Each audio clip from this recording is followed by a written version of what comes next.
So huqin, that term, means barbarian instrument, basically, barbarian string instrument. Hu was a way to describe the northern, the border people who were considered uncivilized. So it was a very derogatory way to describe this instrument. Ar means two, so this is the Erhu, two-string version of the Hu.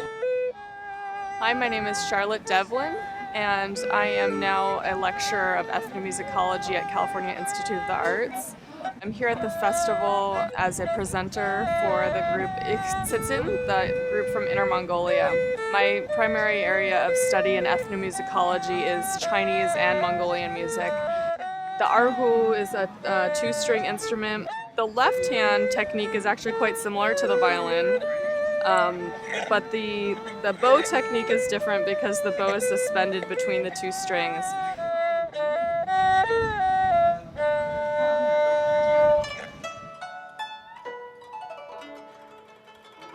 In the past, the instruments like the guqin, which is the instrument of the scholars, it's a bridgeless zither, that was at the top of the hierarchy of instruments, and if you were very, very cultivated as a scholar, you would play that instrument.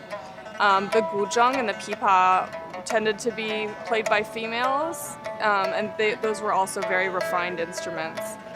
Although the pipa was actually imported in the Tang Dynasty, but it became seen as very, very Chinese and iconic in paintings. So you see a lot of these paintings of women playing pipa, and that was, even though they often were court entertainers, they were considered excellent, refined musicians.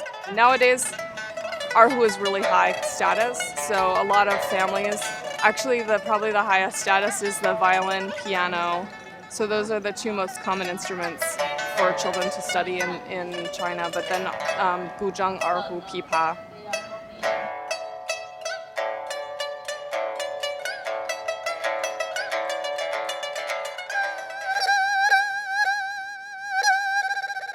I actually got interested in Chinese music through studying the Erhu.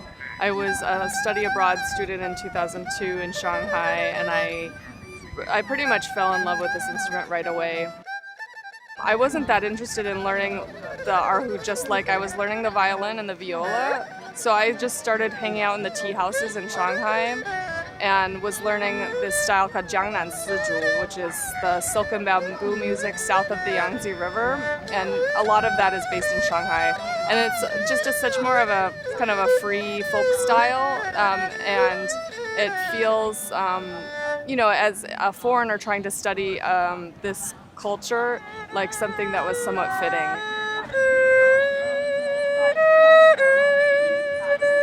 It has this really unique kind of timbre because of the resonating python skin. Most people describe it as melancholy or sad, tragic kind of sound. There's this one musician in that Shanghai area who is blind, and so that is part of the connotation of sadness. There's this blind, very poor musician, and his story became very popular. And so that is sort of that tragic symbol. But the northern style and the southern style are both also actually very lively.